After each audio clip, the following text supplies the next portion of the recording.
Hi guys, ನಾನು ನಿಮ್ಮ ಶಿಲ್ಪ. After the long time ಒಂದು ವಿಡಿಯೋ ಮಾಡ್ತಾ ಇದ್ದೀನಿ. ಇದು ಬಂದು ನನ್ನ ಮಗನ ಬರ್ತ್ಡೇ ದಿನದ ವ್ಲಾಗ್ ಆಗಿರುತ್ತೆ. ಸಾರಿ, ಲೇಟಾಗಿ ಅಪ್ಲೋಡ್ ಮಾಡ್ತಿದ್ದೀನಿ. ಅವನ ಬರ್ಡೇ ಬಂದು ಏಪ್ರಿಲ್ 3 ಇರುತ್ತೆ. ಅವತ್ತೊಂದು ದಿನ ನಾವು ಏನೇನು ಮಾಡಿದ್ವಿ, ಎಲ್ಲೆಲ್ಲಿ ಹೋಗಿದ್ವಿ ಅನ್ನೋದು ಇವತ್ತೊಂದು ದಿನದ ವ್ಲಾಗ್ ಆಗಿರುತ್ತೆ. And welcome back to my YouTube channel. Thanks to watching. ಎಲ್ಲರಿಗೂ ಹೀಗೆ ಸಪೋರ್ಟ್ ಮಾಡ್ತಾಯಿರಿ, ಹಂಗೆ ಫಾಲೋ ಮಾಡಿ ಅಂತ ಹೇಳೋಕ್ಕೆ ಇಷ್ಟಪಡ್ತೀನಿ. Thank you. ಅವತ್ತೊಂದು ದಿನ ಬಂದು ಹಾಗೆಯೇ ಈ ಸಲ ಬರ್ಡೇ ಬಂದು ಮಂಗಳವಾರ ಬಿದ್ದಿತ್ತು, ಏಪ್ರಿಲ್ 3. ಮಂಗಳವಾರ ಬಂದು ಅಮ್ಮನವ್ರಿಗೆ ವಿಶೇಷ ಅಂತ ಚಾಮುಂಡಿ ಬೆಟ್ಟಕ್ಕೆ ಹೋಗೋಣ ಅಂದ್ಕೊಂಡ್ವಿ. ಸ್ವಲ್ಪ ಲೇಟಾಗೋಯ್ತು ಕೂಡ. ಅವತ್ತು ಮಂಗಳವಾರ ಆದ್ರೂ ರಶ್ ಇರ್ತಾರೆ, ಮಕ್ಕಳನ್ನ ಕರ್ಕೊಂಡು ಹೋಗೋದು ಕಷ್ಟ ಅಂದ್ಬಿಟ್ಟು ನಾವು ಉತ್ತನಹಳ್ಳಿಗೆ ಹೋದ್ವಿ. ನಾವು ಉತ್ತನಹಳ್ಳಿಗೂ ತುಂಬ ಸಲ ಹೋಗ್ತಿರ್ತೀವಿ. ಉತ್ತನಹಳ್ಳಿಗೆ ಜಾಸ್ತಿನೂ ಹೋಗ್ತಾ ಇದ್ವಿ. ಈಗ ಸ್ವಲ್ಪ ಹೊರಗಡೆ ಹೋಗೋದು ಕಮ್ಮಿ ಮಾಡಿದ್ವಿ, ಸೆಕೆಂಡ್ ಪಾಪು ಆದಮೇಲೆ ಅಂತ. ಅದಕ್ಕೇ ನಮ್ಮ ಮನೆಯವರು ಬಿಡು ಉತ್ತನಹಳ್ಳಿಗೆ ಹೋಗ್ಬಿಟ್ಟು ಬರೋಣ ಅಂತ ಆ ಥರ ಹೇಳಿದ್ರು. ಅದರಿಂದ ಉತ್ತನಹಳ್ಳಿಗೆ ಹೋದ್ವಿ. ತುಂಬ ಚೆನ್ನಾಗಿ ದರ್ಶನ ಆಯಿತು. ಈಗ ಟೆಂಪಲೆಲ್ಲ ಫುಲ್ಲು ಬೇರೆ ಥರ ಓಪನ್ ಮಾಡಿದ್ದಾರೆ, ಚೆನ್ನಾಗಿ ಕಟ್ಟಿದ್ದಾರೆ. ಮೊದಲಿಗಿಂತ ಸ್ವಲ್ಪ ಮೊದಲು ದಪ್ಪದು ಮಣ್ಣಿನ ಗೋಡೆ ಥರ ಇತ್ತು. ಈಗ ಟೆಂಪಲ್ ಔಟ್ಫಿಟ್ ಕೊಡ್ತಾ ಇದ್ದಾರೆ. ಪ್ಲಸ್ ಅಲ್ಲಿ ಈಗ ಪ್ರಸಾದನೂ ಕೊಡ್ತಾ ಇದ್ದಾರೆ ಗೈಸ್. ಪ್ರಸಾದನೂ ಇದೆ. ಮಂಗಳವಾರ, ಶುಕ್ರವಾರ, ಅಮಾವಾಸ್ಯೆ, ಹುಣ್ಣಿಮೆ ದಿನ ಪ್ರಸಾದ ಇರುತ್ತಂತೆ. ಯಾರಾದರೂ ಹೋದರೆ ಟ್ರೈ ಮಾಡಿ. ನಾನು ಹೋದಾಗ ಮಂಗಳವಾರ ಆಗಿತ್ತು, ಪ್ರಸಾದ ಸಿಕ್ತು ನನಗೆ. ನಾನು, ನಮ್ಮ ಪಾಪು, ನಾವು ಹಸ್ಬೆಂಡ್ ಎಲ್ಲ ನಾವು ತಿನ್ಕೊಂಡು ಬಂದ್ವಿ. ನೀವು ಹೋದರೆ ಮಿಸ್ ಮಾಡದೆ ಟ್ರೈ ಮಾಡಿ.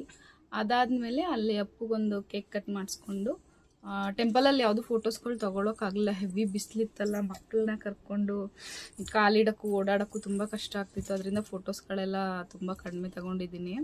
ಅದರಿಂದ ಫೋಟೋಸ್ ಆ್ಯಡ್ ಮಾಡೋಕ್ಕಾಗ್ತಾಯಿಲ್ಲ ನನಗಷ್ಟೇ. ಅದು ಬಿಟ್ಟರೆ ಅದಾದಮೇಲೆ ಮನೆಗೆ ಬಂದ್ವಿ. ಫುಲ್ ದೇವಸ್ಥಾನದಲ್ಲೇ ಊಟ ಆಗಿದ್ದರಿಂದ ಸ್ವಲ್ಪ ಟಯರ್ಡ್ ಆಗಿದ್ವಿ, ರೆಸ್ಟ್ ಮಾಡಿದ್ವಿ.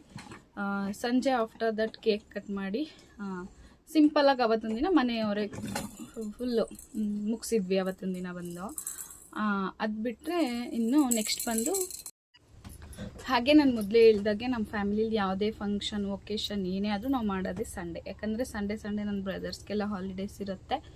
ಎಲ್ಲರೂ ಸೇರ್ಕೊತೀವಿ. ಫುಲ್ಲು ದೊಡ್ಡ ಒಂದು 15 ಜನ 20 ಜನ ತನಕ ಆ ಥರ ಆಗ್ತೀವಿ ಟೋಟಲ್. ಪ್ರತಿ ಸಂಡೇನೂ ಸೇರ್ತೀವಿ. ಬಟ್ ಬರ್ಡೇ ಅಂದರೆ ಫುಲ್ ಊಟಗಳು ಜಾಸ್ತಿ ಸ್ಪೆಷಲ್ ಇರುತ್ತೆ. ಪ್ರತಿ ಸಂಡೇ ಪಕ್ಕಾ ನಾನ್ ವೆಜ್ ಮಾಡಿರ್ತೀವಿ, ಏನಾದ್ರು ಒಂದು ಇರುತ್ತೆ ಸ್ಪೆಷಲ್ಲು ಆ ಥರ. ಜಾಸ್ತಿ ಅಂತಂದರೆ ಇದು ಬರ್ಡೇಗಳಲ್ಲಿ ಜಾಸ್ತಿ ಐಟಮ್ಸ್ ಇರುತ್ತೆ, ಅಡಿಷ್ನಲ್ ಕೇಕು, ಡೆಕೋರೇಷನ್ನು ಆ ಥರ ಇರುತ್ತೆ ಅಷ್ಟೇ. ಪ್ರತಿ ಸಂಡೇನೇ ನಾವು ಫುಲ್ ಸೆಲೆಬ್ರೇಟ್ ಮಾಡೋದು. ಈ ಸಂಡೇನೂ ಬಂದು ಎಲ್ಲ ಬಂದಿದ್ದರು. ಸ್ವಲ್ಪ ಒಂದು 4-5 ಜನ ಮಿಸ್ ಆಗಿದ್ರು, ಏನೋ ಡ್ಯೂ ಟು ಸಮ್ ರೀಸನ್ಸ್ ಅಂದ್ಬಿಟ್ಟು ಮಿಸ್ ಆದರೂ ಇದ್ವಿ. ಒಂದು 15 to 20 ಮೆಂಬರ್ಸ್ ಅಂತೂ ಇದ್ವಿ. ಆಮೇಲೆ ಬಂದು ಅಡುಗೆ ಬಂದು ನಾನ್ ವೆಜ್ ಮಾಡಿಸಿದ್ವಿ. ನಾನೇ ತಗೊಳ್ಳಿಲ್ಲ ಫೋಟೋ, ನೀನಿಲ್ಲ ಅಂತ.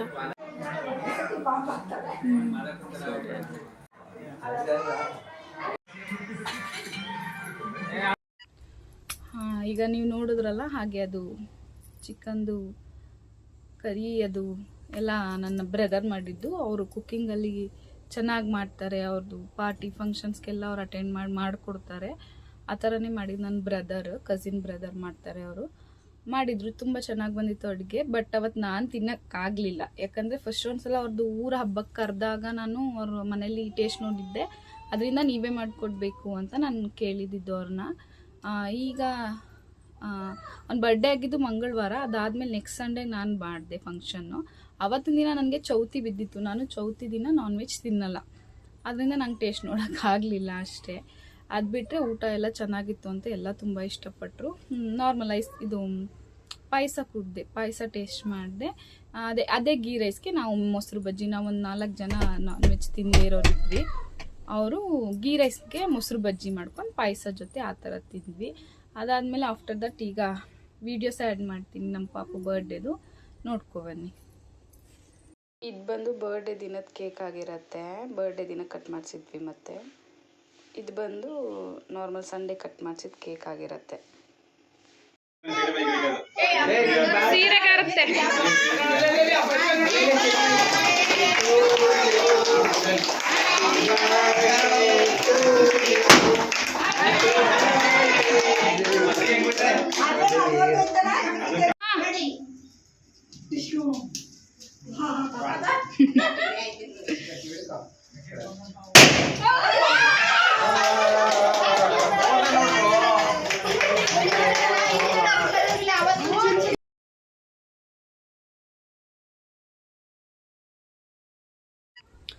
ನೋಡಿದ್ರಲ್ಲ ನನ್ನ ಮಗ ಹೇಗೆ ಎಂಜಾಯ್ ಮಾಡ್ತಿದ್ದಾನೆ ಅಂತ.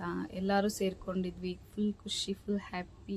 ಪ್ರತಿ ಸಲಿನೂ ಹೀಗೆ ಫುಲ್ ನಮ್ಮ ಫ್ಯಾಮಿಲಿ 20 ಮೆಂಬರ್ಸ್ ಅಂದರೆ ಜೂನಲ್ಲೇ ಜಾಸ್ತಿ. ಜೂನಲ್ಲಿ ತುಂಬ ಜನದ ಬರ್ಡೇ ಸೆಲೆಬ್ರೇಷನ್ ಬರುತ್ತೆ, ಅವಾಗೆಲ್ಲ ತುಂಬ ಜಾಸ್ತಿ.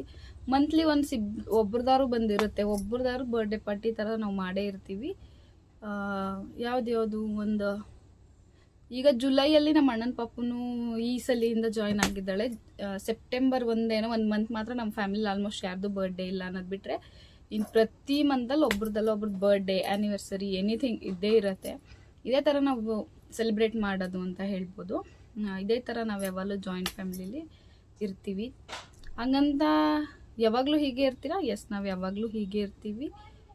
ಎಲ್ಲದಕ್ಕೂ ಸೇರ್ಕೊತೀವಿ, ಫಸ್ಟಿಂದನೂ ಹಾಗೆ ಇದ್ದೀವಿ. ಎಲ್ಲದಕ್ಕೂ ಸೇರ್ಕೊತೀವಿ, ತುಂಬ ಎಂಜಾಯ್ ಮಾಡ್ತೀವಿ. ಅದಕ್ಕೆ ನಾವು ನಮ್ಮ ಅಣ್ಣ, ನಮ್ಮ ದೊಡ್ಡಮ್ಮ ಮಕ್ಕಳು ಎಲ್ಲ ಫುಲ್ ಸೇರ್ಕೊಳ್ಳಿ ಅಂದ್ಬಿಟ್ಟೆ ನಾವು ಸಂಡೇನೇ ಆಲ್ಮೋಸ್ಟ್ ಇಟ್ಕೊಂಡಿರ್ತೀವಿ. ಹಾಗೆ ಥ್ಯಾಂಕ್ ಯು ಫಾರ್ ವಾಚಿಂಗ್ ಎಲ್ಲರಿಗೂ. ಹಂಗೆ ನನ್ನ ಮಗನ ಬರ್ಡೇ ಎಲ್ಲ ಬ್ಲೆಸ್ ಮಾಡಿ. Thank you so much.